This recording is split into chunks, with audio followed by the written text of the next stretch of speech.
Bottomline. Welcome to the Payments Podcast. I'm your host, Bottomline Managing Editor Owen McDonald. It's that time of year.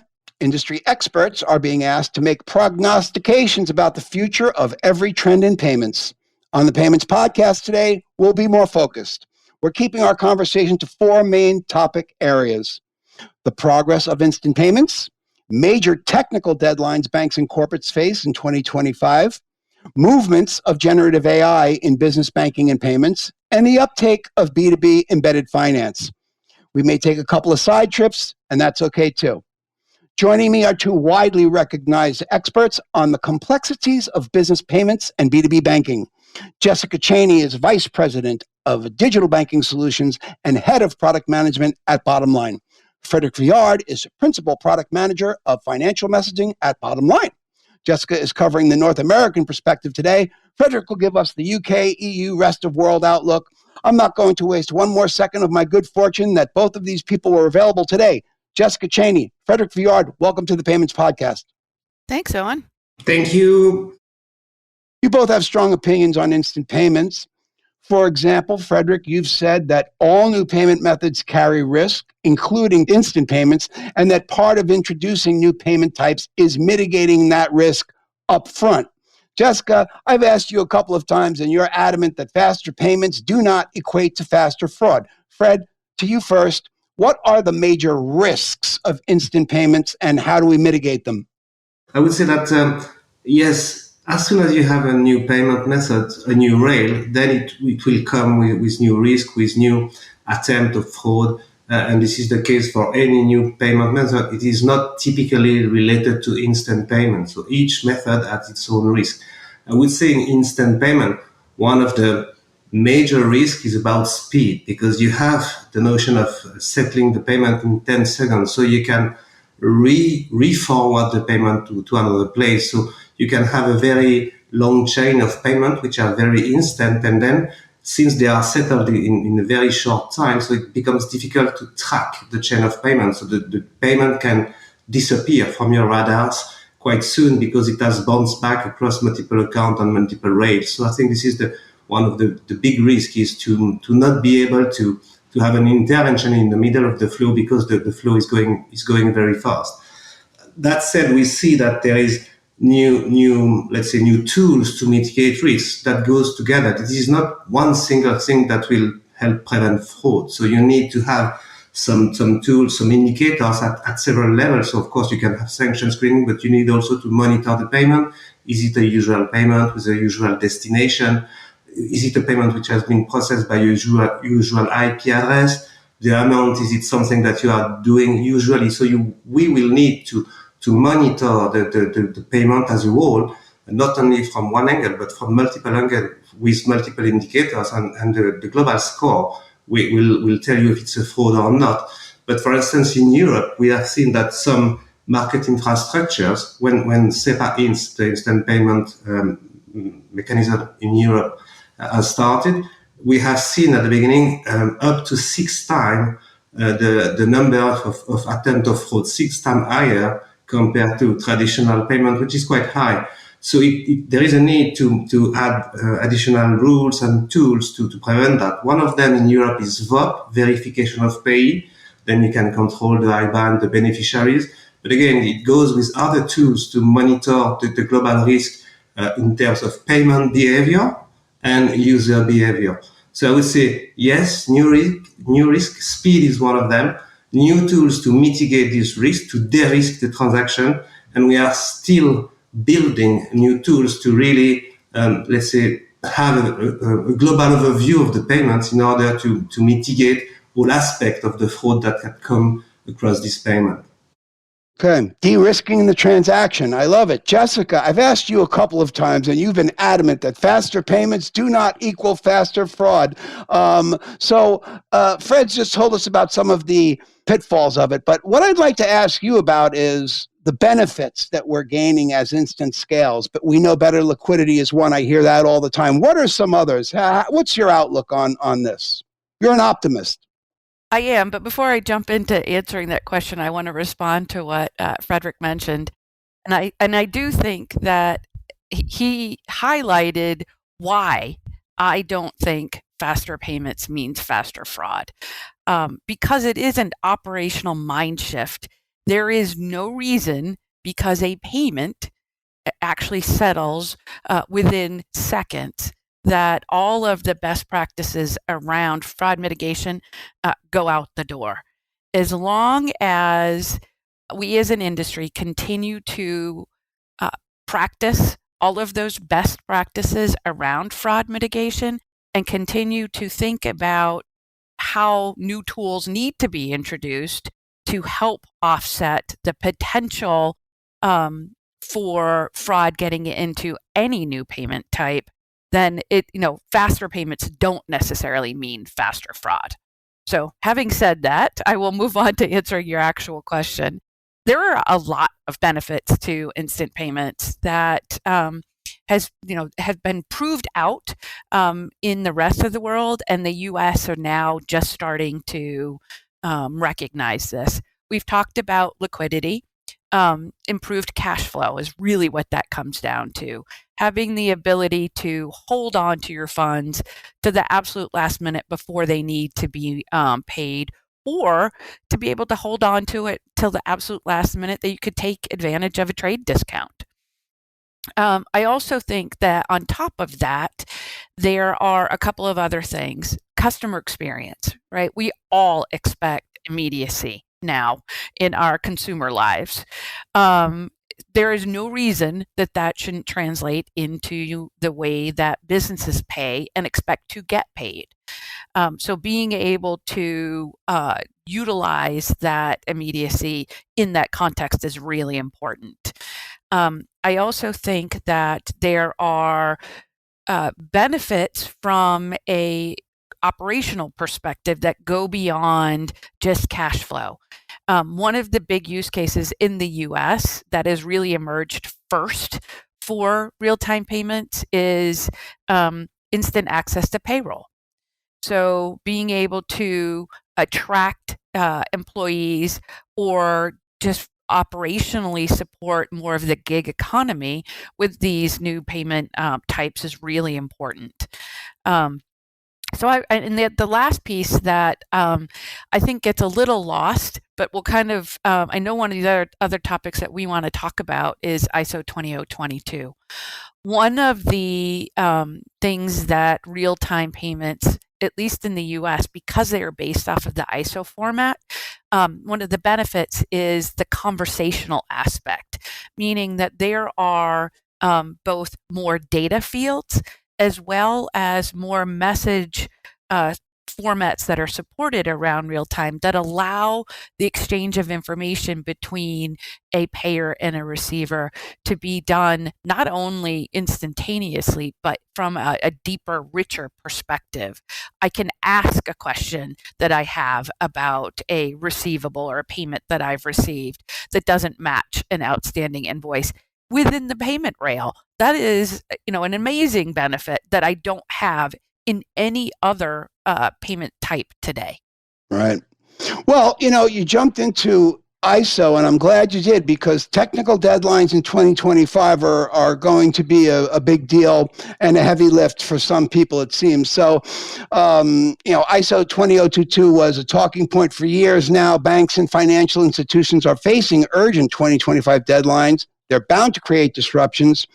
The industry is learning a new common digital language, ISO 20022. But let's start with another deadline and get back to that, Jessica. For example, what if I'm a commercial bank or even a PSB who's worried about meeting the March 2025 cutover from Fed funds to FedWire? It's 4 months away.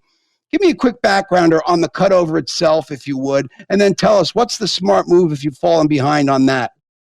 Yeah, it is a definite high priority deadline. So in March, the Federal Reserve is switching its format from the Fed funds traditional format that's been in place for decades to the ISO format.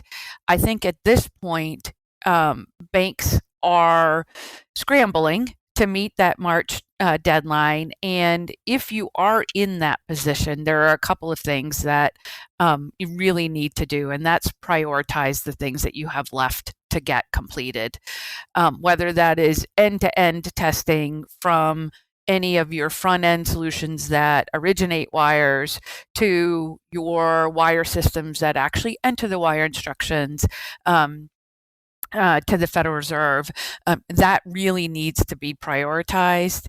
And at this point, the biggest tool I can give you for that is taking a step and getting on a tri-party call with both your origination system providers as well as your wire system providers, and identifying and outlining the steps and the order in which that you're going to conduct this testing, because all aspects need to be absolutely streamlined at this point in order to get to March. Right. And we're going to come back to that. Frederic, I'm going to switch over to you. Parts of the EU and rest of the world got to jump on instant payments, but you've said that the complexity and urgency of ISO 20022 deadline has been, quote, largely underestimated, unquote.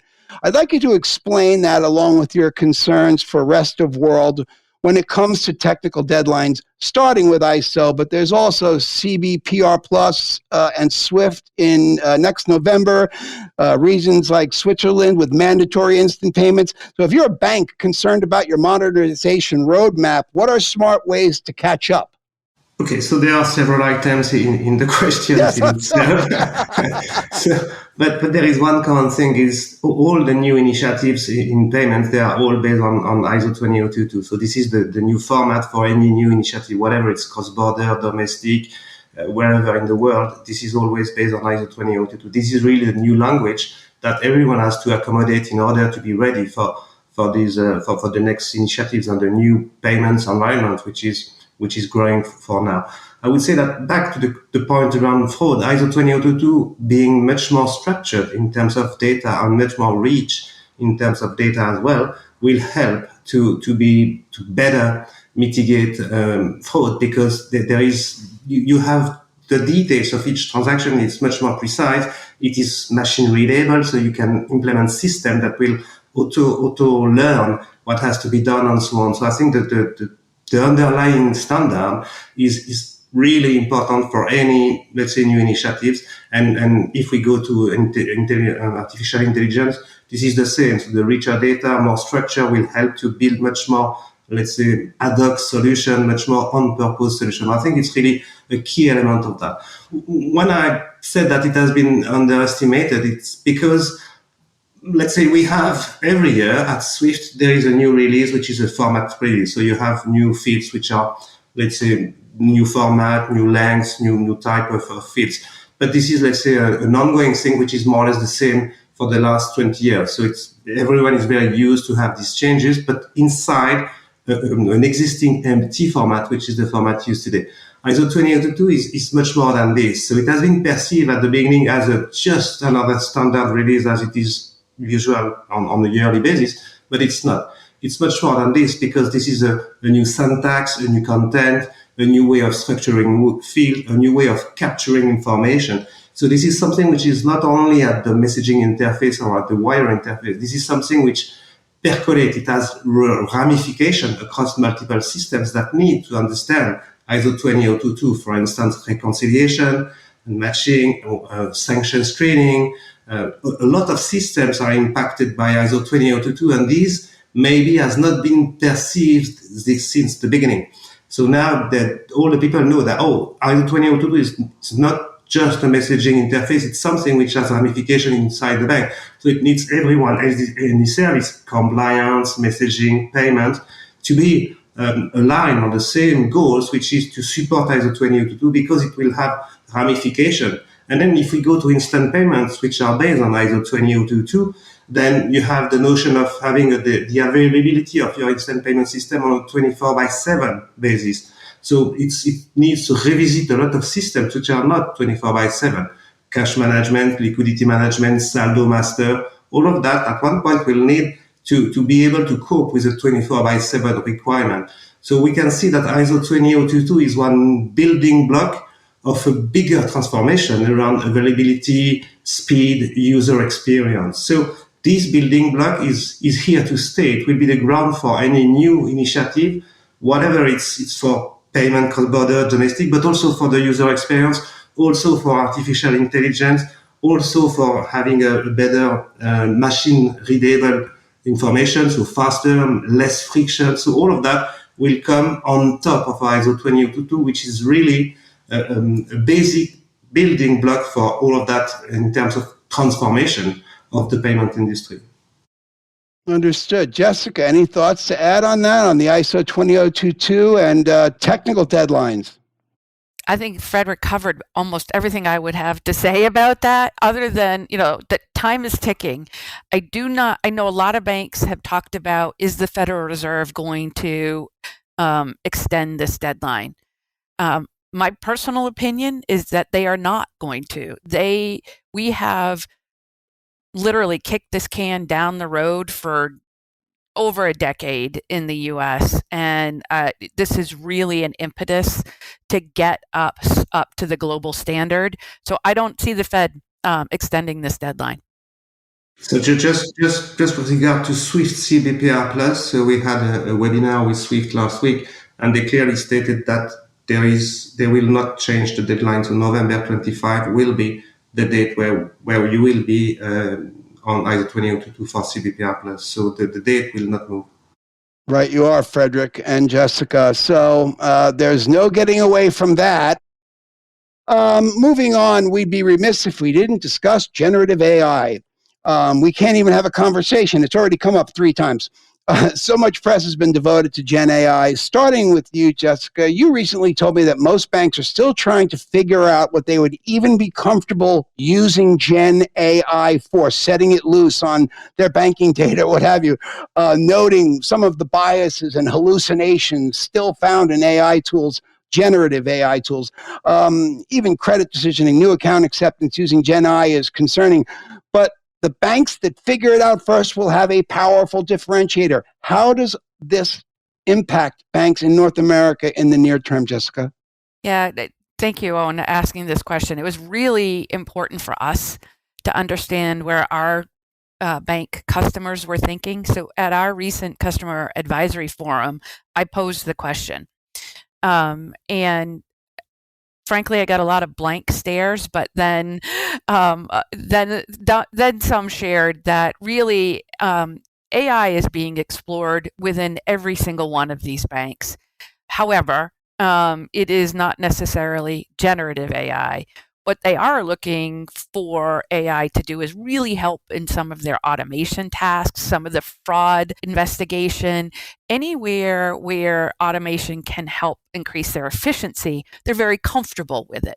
Where they're not comfortable is in right now utilizing AI to make complex decisions that may have an influence, or bias may have an influence, or where there is a nuance that they're not comfortable with the AI tool completely understanding.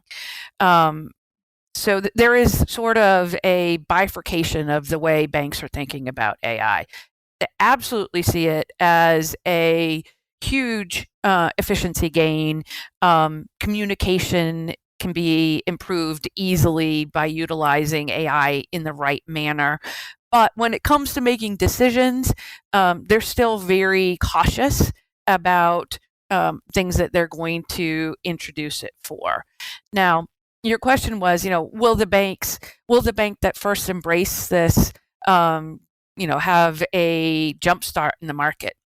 I think absolutely, but it's going to take a while for not only the banks, but all of the regulatory agencies associated with banks to be comfortable with AI being used in complex decision making. So I really think that's really, where this is going to play out. It's interesting. Our experts have alighted on the same opinion here, because, Frederic, you've mentioned that there is still a great deal of reluctance in the EU business banking circles to allow Gen AI to make complex decisions about money, like Jess was just saying. But you also said to me that Gen AI can be linked to data using APIs to create new B2B payment experiences. So what do you see happening in the short term, Fred? I completely concur with what Jessica just said. So I think in terms of efficiency, making sure that you can reduce the number of false positive in some area to automate some processes that today require some manual interventions, to decrease the number of exceptions, to use machine learning to go faster. Why not chatbot? So it will depend a bit of the let's say the service in the bank that will use AI, yes or no.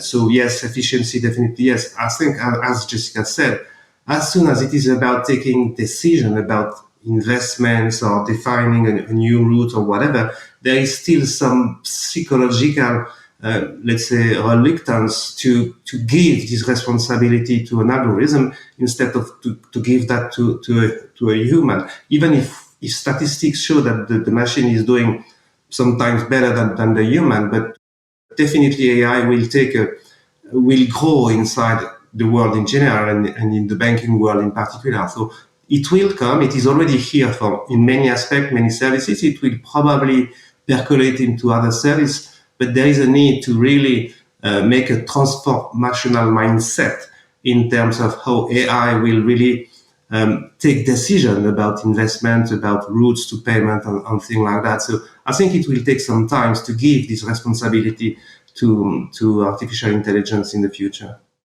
Our last talking point today is B2B embedded finance. Embedded finance for corporate banking is a hot trend, allowing people who live inside their ERP systems at work to make payments and have access to that data inside the ERP, where they want it, where they live. Jessica, what are your thoughts on delivering this experience? Oh, and I think that this is another one of those channel extensions that banks have really started to focus on. This embedded finance channel extension is really leapfrogged or has utilized the open banking concept and really kind of taken that and run with it. Because it's really, open banking is the concept that really helped support embedded finance. Embedded finance really changes the relationship between the bank and the corporate that's utilizing it from a everyday interaction perspective. The embedded finance tools, basically allow a corporate customer to do everything that they need to without having to have the friction of toggling between multiple systems or multiple websites to gather information to do daily tasks.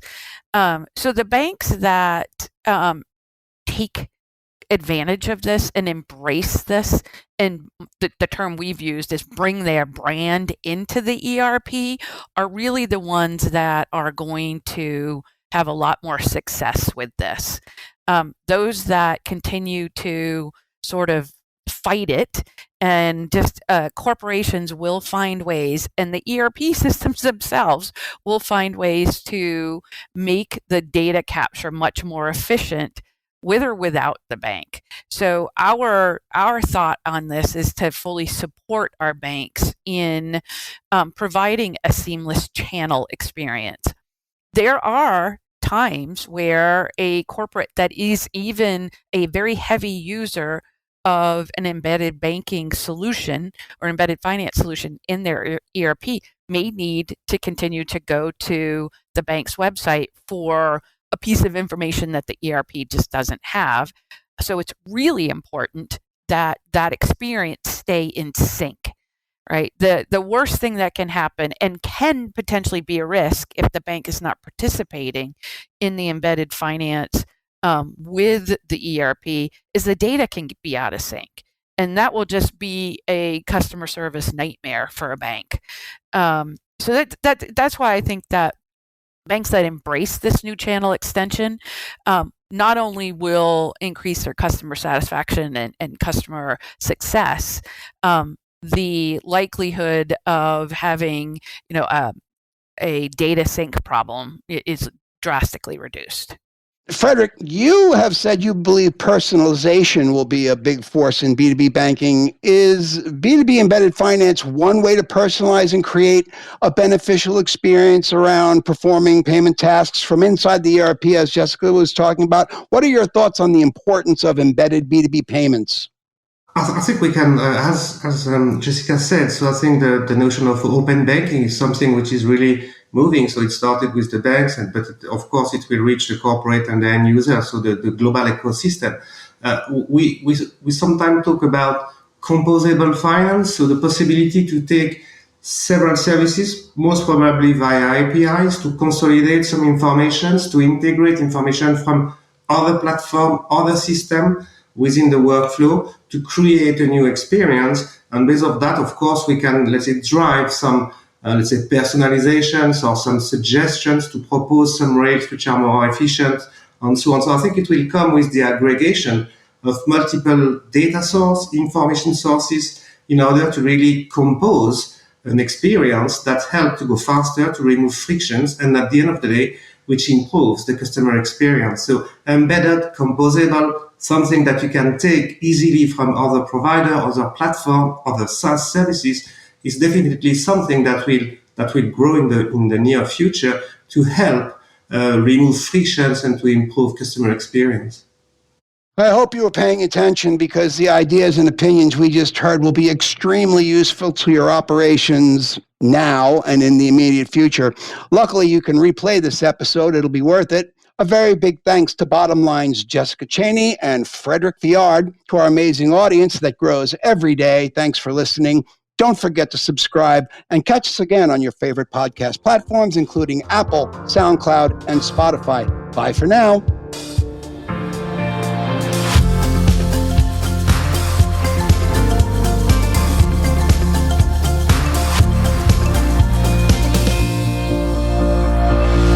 The Payments Podcast from Bottomline.